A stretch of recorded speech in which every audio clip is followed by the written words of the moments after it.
Hey, I'm Andy. If you don't know me, it's probably because I'm not famous. But I did start a men's grooming company called Harry's.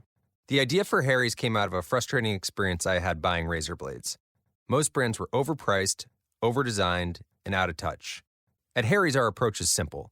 Here's our secret. We make sharp, durable blades and sell them at honest prices for as low as $2 each.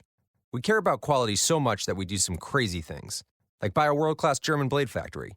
Obsessing over every detail means we're confident in offering a 100% quality guarantee. Millions of guys have already made the switch to Harry's, so thank you if you're one of them. And if you're not, we hope you give us a try with this special offer. Get a Harry starter set with a 5-blade razor, weighted handle, shave gel, and a travel cover, all for just $3 plus free shipping. Just go to harrys.com and enter code FACE at checkout. That's harrys.com, code FACE. Enjoy!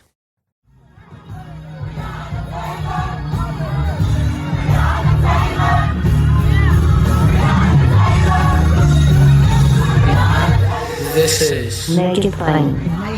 MIP With Masamela Matfumo. Mark Thompson. Make It Plain. Get woke.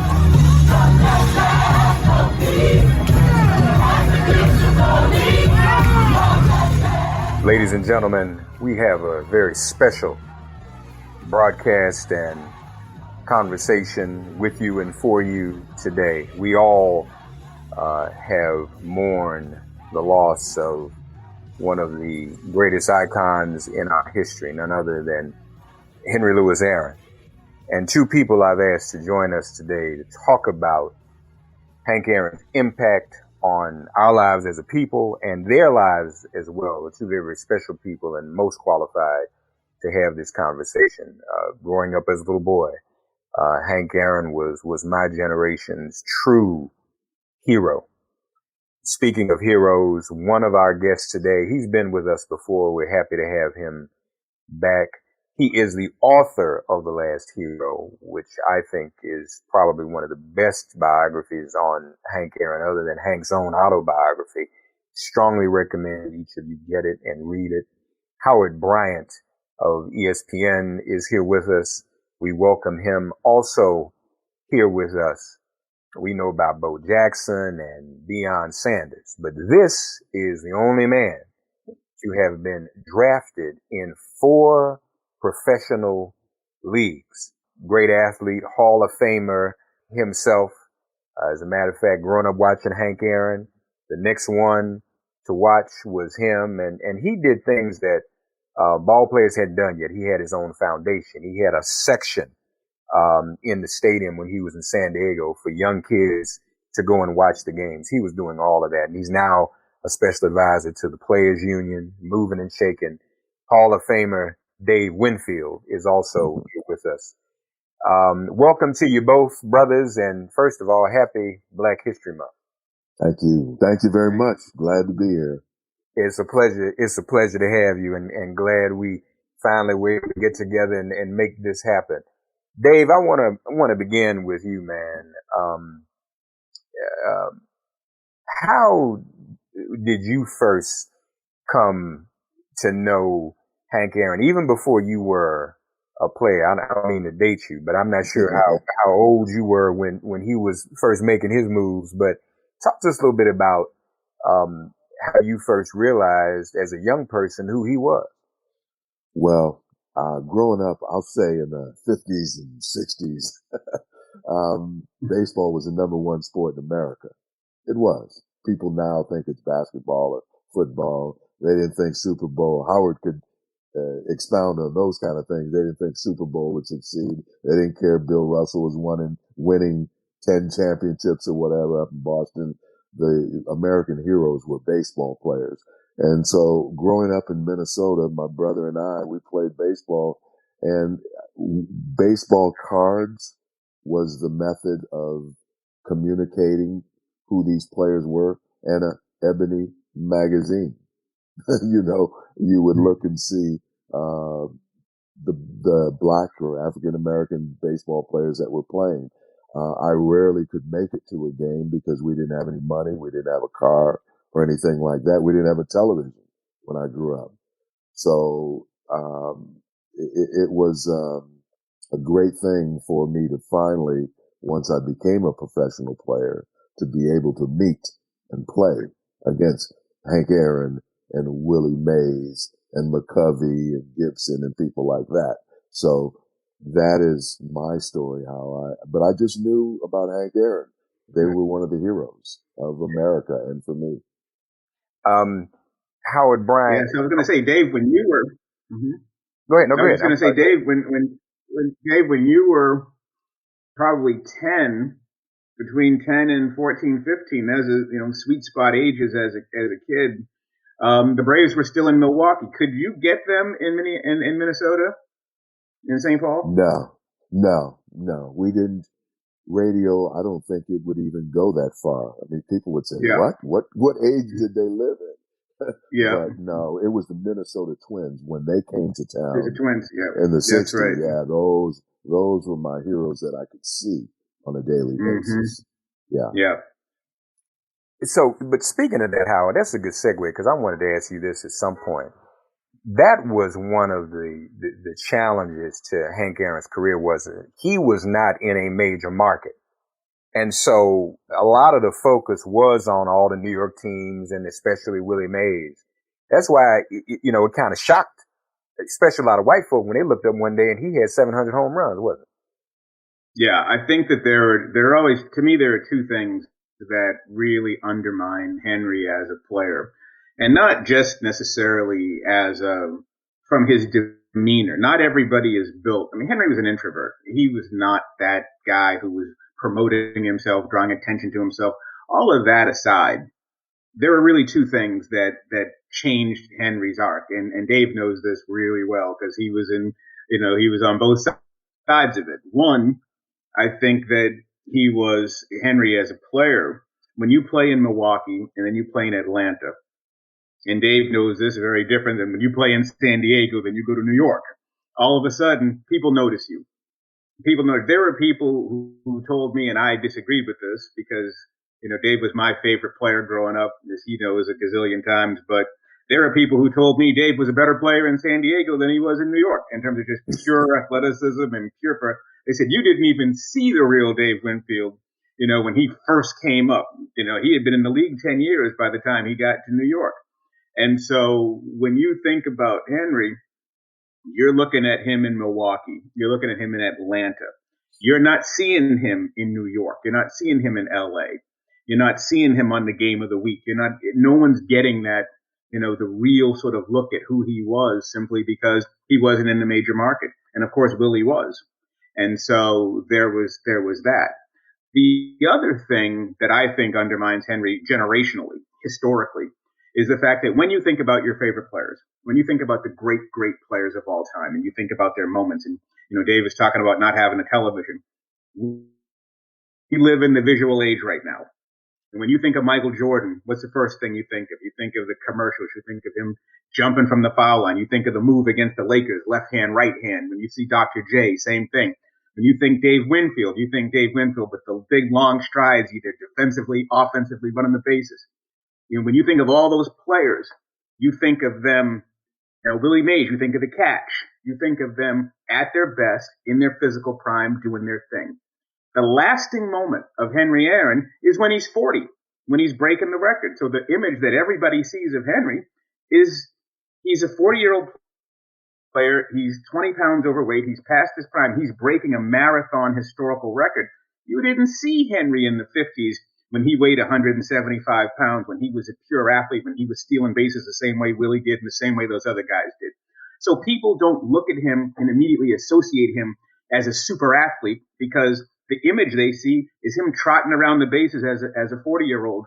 So you don't get that sort of, like, I never saw Jackie Robinson play, obviously. He died when I was 3 years old. But the image of Jackie made you want to play baseball. The image, the electricity of watching him play. And Henry never really got that. I mean, on the one hand, you get it because it takes a long time to hit 715 home runs. But in our image, in our memory of him, unless you saw him at his best, the video history of him doesn't give him his due. Yeah.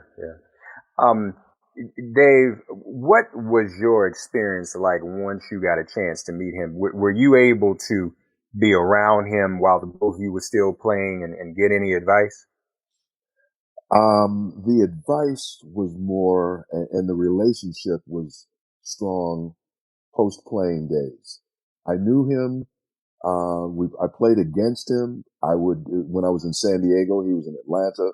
I would try to beat his team, but I was always pulling for him because I knew the negative things that were happening to him, the death threats, going to break Babe Ruth's record, an African American man going to do that. So he was under a lot of duress. So I was always pulling for him, and I just admired his style and such. And then he went to the other league and I did as well. So we didn't interact that much, but post playing days, I mean, so many dinners and special events that we went to. One of the great things that I did, I'll always remember, I got a chance to MC his 75th birthday party in Atlanta with a couple of former presidents. You had Carter, you had Clinton, you had a couple of governors, you had other heads of state, and I'm the MC.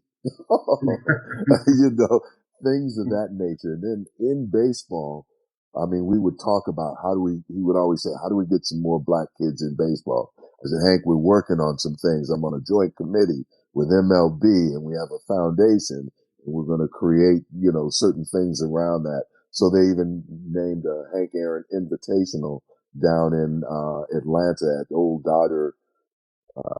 the Dodger Stadium. In fact, Mark, I don't know if your son had a chance to make it to it, but Oh yeah, no, he went in the summer of what? I think summer of 2019. Okay, and he got a chance to meet Hank as well. That's right. And those things are branded in your memory. Oh yeah. And these are living legends. And so he was a friend and he was like family to me. And, you put very few people on a pedestal in one's life, especially if you're playing against someone. But he was one of those people. And Howard, as you said, he was soft spoken. Here's a man from, rural Georgia growing up in the 30s and 40s and 50s and all the indignities he had to deal with. So guys from that era were pretty much low key. You talk about Willie Mays. Other than the say hey and all of that, you had to be careful where you walked, what you said. Willie McCovey, and Billy Williams. These guys coming from rural Alabama, Mobile, Alabama, and things like this. So they had to be careful. So they weren't always outspoken. They let their speaking be seen by how they played the game. As a matter of fact, Howard, I was on your book for today, and I was reading the part where Henry got a little bit as heckled when he got to Milwaukee, even by some of his teammates, and it was that Alabama experience and what his parents had taught him, wasn't it? That made him kind of like, I can't outspokenly fight these battles because they're going to be coming every minute of every day. Aren't they? And it's, if I remember correctly, you wrote how he would retain that information. He would size up his enemies and kind of keep that information and store it to use later. Yeah, there's no doubt about that. It's almost like, Marlon Brando in The Godfather. Never tell anybody what you're thinking, right? You never let them know. And he was collecting. And I think one of the things that Henry always talked about in terms of why the record was so important, it wasn't simply to pass Babe Ruth. It was that if you had that record, they had to listen to you. When you're the all-time home run champion, people have to listen to you.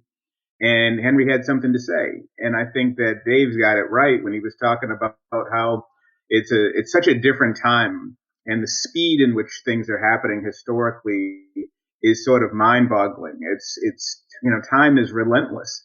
And to this generation and previous generations, it's difficult to remember that baseball was not just the number one sport. Baseball was by far the number one sport. It was the sport. It was the sport for the fans. It was the sport in media. It was the sport for the players. What was the old line that the scouts used to use on you guys, Dave? You want to play football? What do you want? You want a major league contract or a limp, right? That was the thing. It was the sport that paid the most. Is that, why would you play anything else other than baseball? It's the game that's going to get you recognized. And people seem to, people forget that even as late as the 1950s and 60s, even the early 70s, I remember watching Wide World of Sports as a kid. Baseball, boxing, horse racing. I mean, those were the sports. They were the number one sports in the country for a long time. I'm like, why am I watching the Kentucky Derby? People cared about that stuff back then. And when Henry came up, Henry told me he had not had an actual person-to-person conversation with a white person until he was 18. I mean, that's how segregated Mobile was. That you saw somebody white coming towards you, you put your head down, or if it was a white woman, you crossed the street, or whatever it was. You did not engage with these people.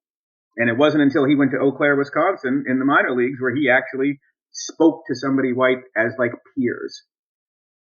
And so you think about what that does. And then he comes to the Milwaukee Braves, and you've got both the media and his teammates referring to him as Step and Fetch It. They referred to him as Step and Fetch It in print. You read the Milwaukee Journal, and that was the nickname. Joe Adcock gave him that nickname. And so he's retaining all of this, that there's going to come a day where I'm going to be able to speak about some injustices and what's happening to me. But early in those days, rookie year in 1954, for the first 3-4 years of his career, he had to sit and take it. Stay on there. I'm going to come back to you in a minute, Dave. But since you brought that up, Howard, because here's the other thing that I think was probably most revelatory about your book, The Last Hero. You make the case with evidence that what Henry Aaron endured in those early days, and then going in the minor leagues and then playing in the Sally League, because there was not the same microscope of national media there as there was here in Brooklyn, that what Hank endured was under the cover of darkness. And because it was under the cover of darkness, it enabled those racists to even treat him more harshly than Jackie Robinson was treated, because it was no camera lens on it. Am I saying that correctly? No, you got it right. I mean, it's certainly not a comparison, because nobody went through what Jackie went through. But what Jackie did go through, he endured with some levels of protection, right? The Dodgers didn't train in Florida the whole time. They trained in Cuba to lessen the impact on Jackie. When Jackie was in the minor leagues, they didn't send him down south. He played in Montreal and played up north in to protect him a little bit. Obviously, the most southern team was Louisville, which they played down there for the championship. But Henry was in a different category because of another thing, which was in 1944, 1945, you knew who Jackie Robinson was. He was a national athlete playing at UCLA. So you knew Jackie Robinson as a basketball star. You knew him as a football star. You also knew him because of his court martial. You knew him as a national figure. These black players, this next generation of 1950s black players, nobody cared. They just took you even though you had talent. They took Hank Aaron. They put him in the Sally League down there by himself. No protection. The Boston Braves at the time, the Milwaukee Braves at the time, when they signed him, they didn't have any real investment in him. They knew he was talented, but it was sink or swim. I remember Felix Mantilla, one of Henry's teammates, telling me that they were down in the Sally League playing in Jacksonville, and the fans, the home crowd, is chanting alligator bait at him. And Felix looks at one of the white players and says, "What's alligator bait?" And the player looks at him and says, "You." And so this is the home team. And there's no protection. And you're there by yourself. And you've got to endure this. And we did an event yesterday up here in Massachusetts with Mo Vaughn, talking about Black History Month and the Negro Leagues and such. And I just love the way Mo, even today, his position was, this is what we go through. And you will figure out whether or not you've got what it takes to survive. And there's no sugarcoating it. So just think about what it was like to be in the Sally League down there by yourself. Can I just interject on that, and just say that is why I respected guys like Hank and Frank Robinson and Willie Mays and Billy Williams and Vada Pinson, all these guys, because they went through so much. I was on their shoulders. I am I wanted to carve a relationship with them, talk to them. What have you been through? I didn't, all of a sudden think that just because I was a number one draft pick and went to college and all that kind of stuff that I knew what was happening. So their history, their experience, I wanted to glean. I wanted to learn from them. And I was able to, craft those relationships. But that's why I respected them so greatly. And I don't want to, not relay this one story. And Howard, we talked about how, Hank never got his accolades or appreciation, or people didn't know who he was. When he was another good friend of mine, and you guys may have seen the documentary, The Black Godfather, Clarence Avance Yeah. is a good friend of mine. He lives out here in California, and he told me the story, and Hank shared it with me separately, how when Hank was about to break the record, Babe Ruth's record, and Clarence is looking at this. He said, man, this black man needs to have opportunities, as far as endorsements and things of this nature, because he had virtually nothing. Mm-hmm. And he went down to Atlanta, met Hank, and said, come on, we're going to meet Coca-Cola, top guy at Coca-Cola. And he got the meeting and went up there, and Hank, he was taken aback by Clarence's tactics in the way he negotiated. But basically, he just told the chairman that, look, black people drink Coca-Cola too. You need to recognize this man. He has one of the greatest careers in the history of our sport. And the man had nothing to say other than, you're right. And he got him an endorsement. And, but the relationship between those two, barrier breakers and, guys that came up in different circumstances. So it's kind of a wonderful story. Hank laughs at it because the language wasn't, Clarence didn't say, you should honor this black man. He used another term, but he got the job done. And so we laughed heartily about that situation. Yeah, it's funny. Go ahead, Howard. I'm sorry. Go ahead. I was going to say, and those are the things when people talk about, oh man, why is Hank so bitter? It's just such a terrible word. And I am really even more hardcore about these things in terms of being diplomatic. I was talking to Dave, I'm working on this book on Ricky Henderson. And you and I talked about it before the pandemic. And Ricky would always say, man, he said, what did he say? Dave was our lawyer. Dave was the lawyer. He said, Dave was I remember, I got to go look at the notes what he referred to you as, but the diplomat. Yeah. He was the one, right? And I find myself as I get older feeling less and less diplomatic. And I just look at it and I think we always talk about what Henry went through, but it's very rarely framed as this is what you did to him.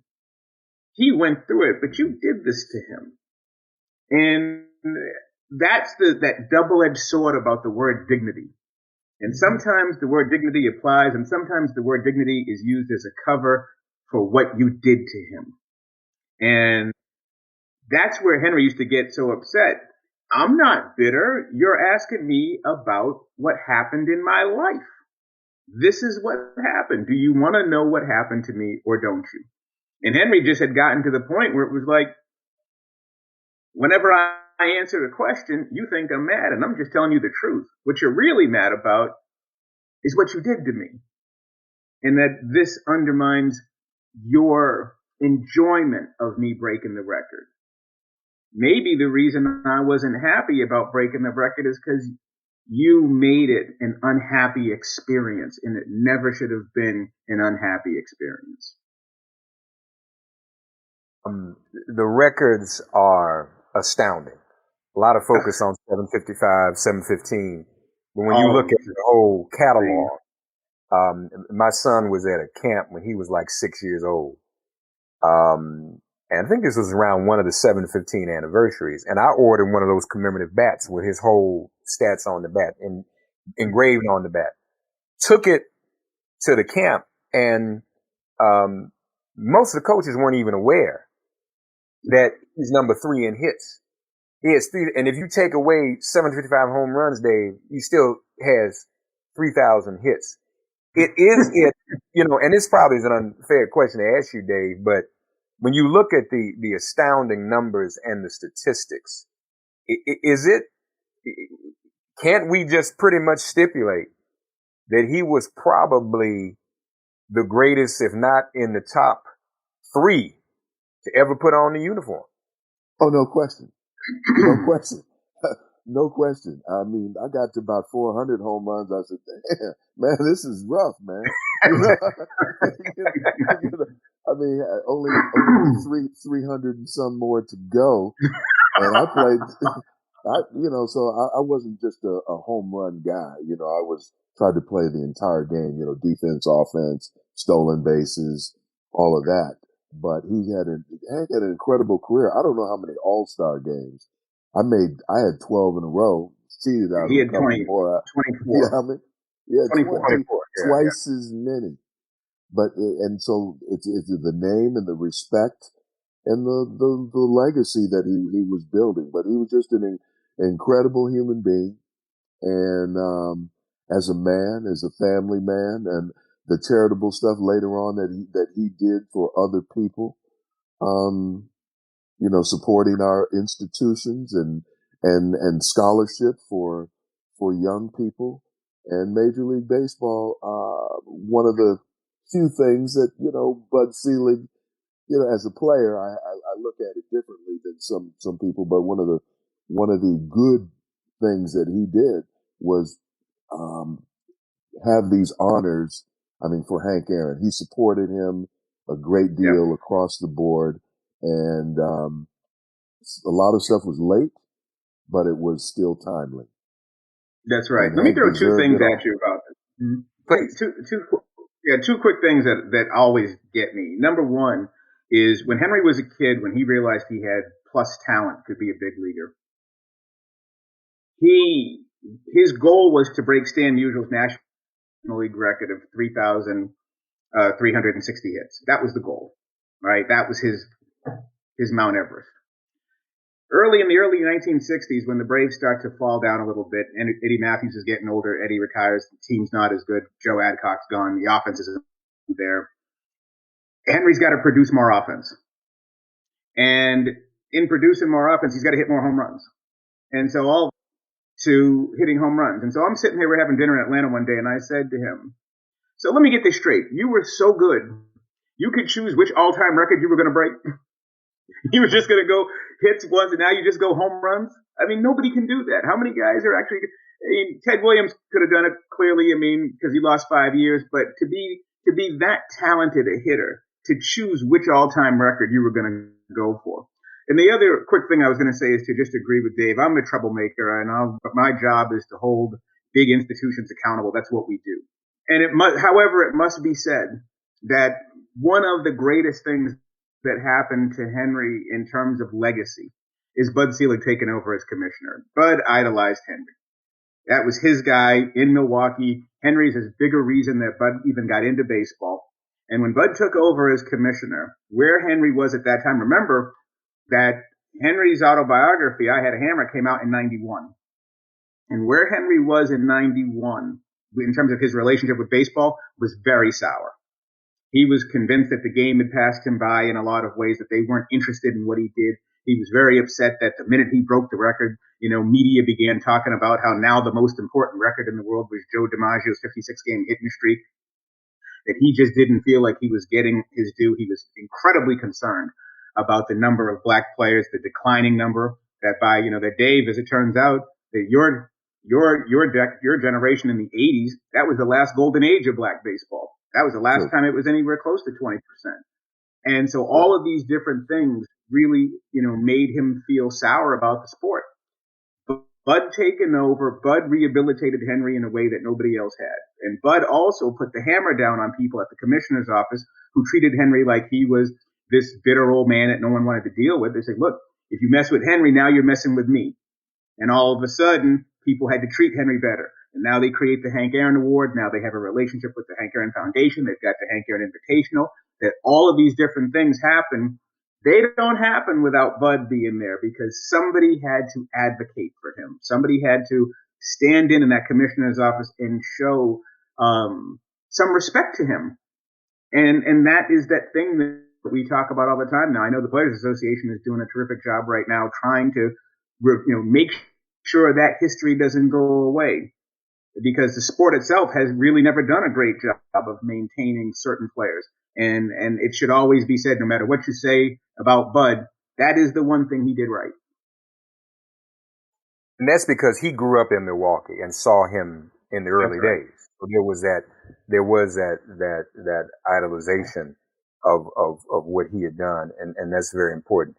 The talent. He starts out hitting cross-handed. He's hitting off the front foot. So when my son first started playing Little League, he's hitting off the front foot. He saw a Hank Aaron video and he says, well, Hank Aaron did it. I said, but you're not Hank Aaron. No, don't do that. Stop it. And I shared that with Hank. I said, I'd tell my son, stop looking at videos of you and trying to hit off the front foot. That used to blow my mind, Dave. The things he did, even up until the end, there was still somewhat unorthodox. He could hit off the front foot because of the wrist. But did you ever look at him and wonder, well, you just said you got the 400 and we're tripping. Did you ever look at the whole thing, and say, how was this guy able to do this? Yeah. I came along in an age where I studied the game. To me, baseball professionally, it was a game, it was a science, and it was a business. And the science part, I tried to learn how to make my body live up to its full potential. And that is the mechanics, that is rest, that is, intake of the right kind of fuel and all of that kind of stuff. But watching Hank, where he was different, there's certain players, athletes that are different. He had these strong hands, like a mechanic or construction worker or something like that, strong hands and wrists. And so he could be almost off of the ground and these wrists would just flick through the zone. Nowadays, people are talking about, exit velocity and launch angle and all that kind of stuff. Hank, he would just stand up there calmly, take a stride, and then flick the wrist. His home runs would just go right over the fence, a nice little arc, boom, over the fence. If the fence is 370, he hit a 380, 400, whatever. He's not trying to hit the back of the stadium. He's not trying to hit it to St. Louis. It just, he get on that front foot, wait for a strike, bam, and hit it out of the park. And that's just unusual. People can't do that. They don't teach it. It's just that he had a natural way of hitting that he found. Everybody looks for it. Everybody is searching for that, the magic way for them to succeed. And Hank found it. There was no science to it. He just had that physical ability, and he made these adaptations, and it worked for baseball. But like I said, those hands, like my mother used to say, like meat hooks, strong, and that's what got the job done. But like I said, he wasn't trying to hit a ball 585 feet. 380 will do, 400 will do. Hey, Howard. Well, I wanted to just jump off on that. No, go ahead, Howard. Jump on that just for one quick second. Ted Williams, considered the greatest hitter of all time, used to sit there in the 1950s and watch Henry and say, "You can't do what he's doing." Yeah. Right? Even though he said you can't hit off your front foot with that much power. You can't do it. And Henry would get that front foot stomp and flick, and one of the great studiers or historians of hitting, Ted Williams, would just look at him. How does he do that? And for Ted Williams to marvel at what you're doing means you're doing something pretty incredible. Oh, you're right about that. I have to ask this, Howard, as we're listening to Dave, and Dave and I talked literally the day after Henry Aaron passed, and we both were just very passionate about our emotions and how the impact he had on us. Mm-hmm. And I reminded Dave, if you all look at some of the older videos, there was one famous video from one of the All-Star games. Hank Aaron could hit a line drive home run with no arc. I mean, it was just like go straight over the fence, unbroken. I think Dave even referred, there was those kind of balls that if the shortstop got in the way, it would put a hole in his chest. And only two people, Howard, I saw do that. That was Henry Aaron and Dave Winfield. I saw Dave Winfield hit a line drive in Yankee Stadium. It didn't arc. It didn't do none of that. It just went boom, straight. And everybody moved out the way. I think somebody even shouted clear. And it went, it went back over the fence. You know, and that was, but I wonder, Dave, going back to you in the 400, when you got to 400 and said, wow, 300 more to go, did you have second thoughts and say, well, I wonder if I should have played basketball or football? Did you think about that? No. I was fortunate to grow up in an era where you just played all sports your whole life. But I found something I loved, baseball, early. I loved it. It loved me. It got me college scholarship, travel the world, meet presidents, do all kinds of things. And, I was a pitcher. I was a shortstop, and I ended up being an outfielder in the major league. So I didn't play the game seeking records. I was doing something I was passionate about. I was good about. My brother Steve and I would talk about from youngsters what we planned to do that day that was different, better, more unique. That when I was playing shortstop, I got it deep in the hole. I let the guy run and then throw him out. My brother would make a Willie Mays catch when he's 12, 13 years old. He could fly. And so when I played the game, I just wanted to find out what I was all about. How good could I be? Had they chosen me and said Winfield when they drafted me, if you should be a pitcher, that's what I'd have been. Bob Gibson was my man that I wanted to be like Bob Gibson. As a hitter, I was just a five-tool guy, so I didn't know what I could accomplish. But I always approached, and this is a lesson maybe for some young people in other sports. The first thing I said, let me hit for an average, because if I'm consistent, they can't get rid of me. And then it was RBIs, because those are important people. That's runs batted in for those uninformed in that respect. And then the last thing was home runs. So I never sought the home run first, because if I didn't get on base and I had speed, I wasn't helping our team. So I just found ways that I could contribute the best I could, and I ended up where I ended up. Mm-hmm. Well, it's funny. I was listening to that, and it's so true. I'm thinking, imagine Dave Winfield on the mound. That's you and J.R. Richard coming up at the same time, too. Oh, 6'6", 6'8" dudes. Wow, right? He's slinging it. Right, that's right. And when you look at somebody like Henry, and both Dave and Henry, that's a good point, Mark, in terms of the swing. My best friend and I used to fight all the time, right? Growing up in Massachusetts. He was a Jim Rice guy. I was a Dave Winfield guy. And he used to be all the time talking about how, well, Rice hits bigger home runs than Winfield. I said, yeah, but Winfield can catch the ball.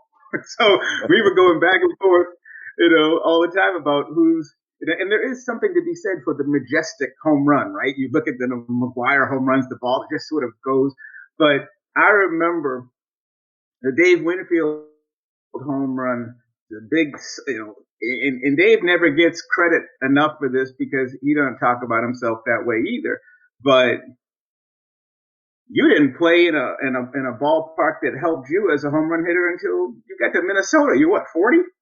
I mean, yeah. It was San Diego was not a right-handed hitter park. Yankee Stadium was 430 out there in Death Valley when you got there, and San Diego was spacious, 17-foot high wall all around, 410 in center field, 330 down the lines. It was a football stadium that you had to perform in. And then our team wasn't very good, so they're not going to pitch to you, but you have to learn anything to hit. Mm-hmm. Yeah, you have to learn those things. But I have to say this, and then Mark, I'll let you take over once again. But when your friend mentioned Jim Rice, just thinking of it now, he was the closest person to Hank in terms of having wrists. Oh my gosh. Jim Rice, watch him hit a golf ball one day. It's like, how does someone do that? Or with his wrists and his power, to see him hit that second deck of Yankee Stadium on a line. Jim Rice was a powerful guy, but like you said, I'd steal bases, play defense, throw somebody out, all those other things. But Jim Rice was a formidable guy and deserves to be in the Hall of Fame. Oh yeah, no, Jim was.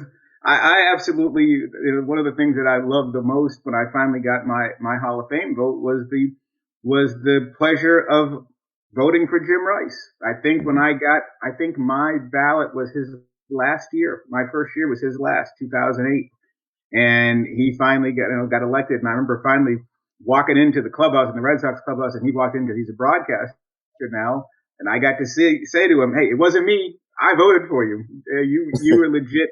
And I think it's also thinking about that period too. When you think about lineage, this is a good sort of moment for us. I feel like this time that we're talking about right now, there is a lineage, there's a legacy to black baseball, from Henry and Willie to Stargell and Winfield and Rice, and it just kept going and kept going and kept going. And we're in the,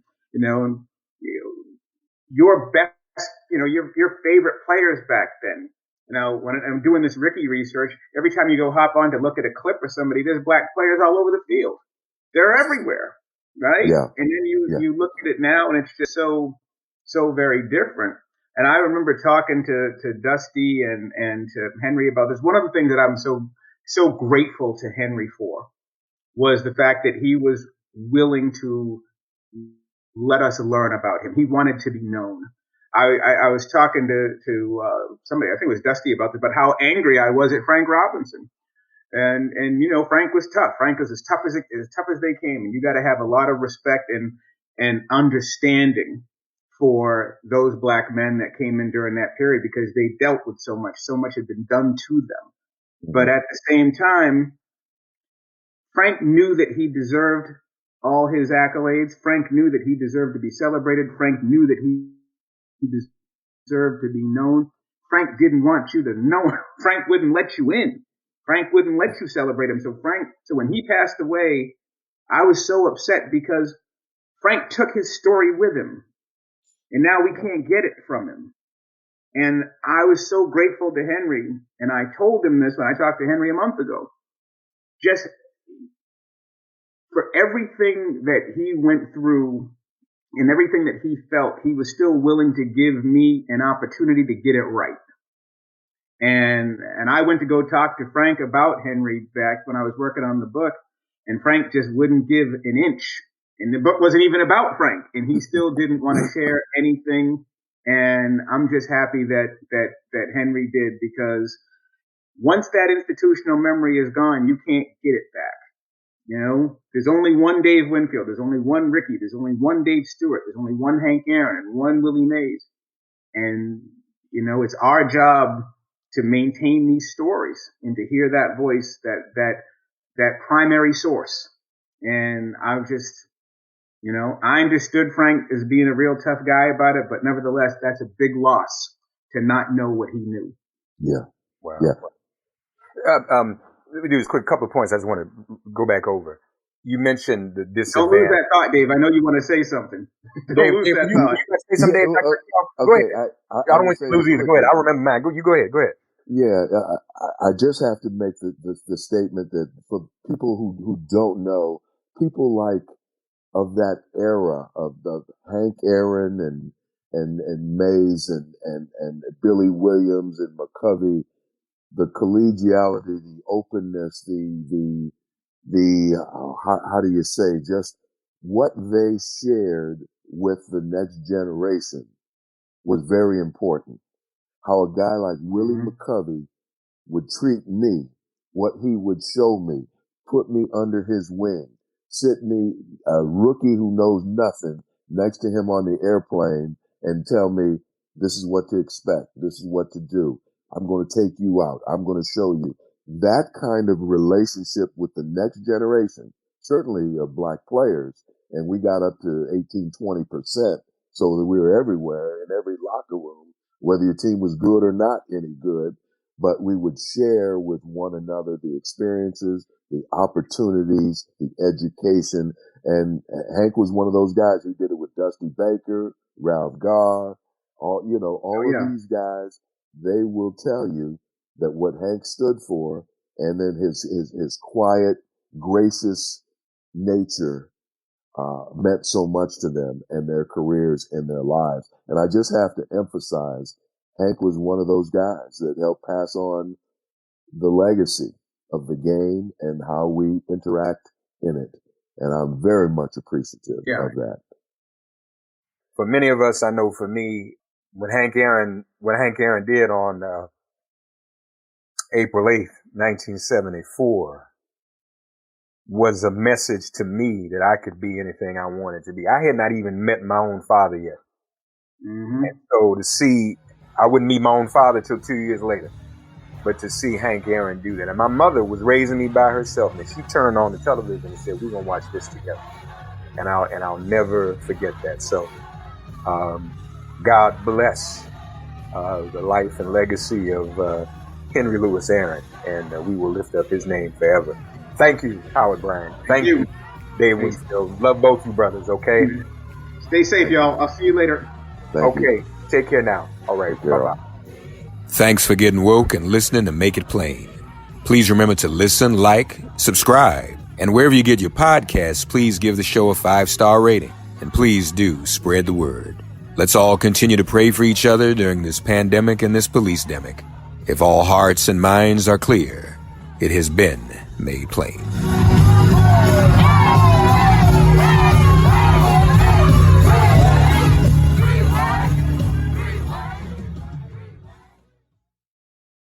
Hey, I'm Andy. If you don't know me, it's probably because I'm not famous.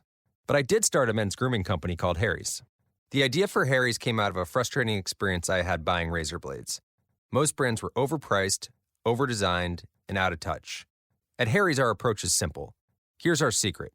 We make sharp, durable blades and sell them at honest prices for as low as $2 each. We care about quality so much that we do some crazy things, like buy a world-class German blade factory. Obsessing over every detail means we're confident in offering a 100% quality guarantee. Millions of guys have already made the switch to Harry's, so thank you if you're one of them. And if you're not, we hope you give us a try with this special offer. Get a Harry starter set with a 5-blade razor, weighted handle, shave gel, and a travel cover, all for just $3 plus free shipping. Just go to harrys.com and enter code FACE at checkout. That's harrys.com, code FACE. Enjoy!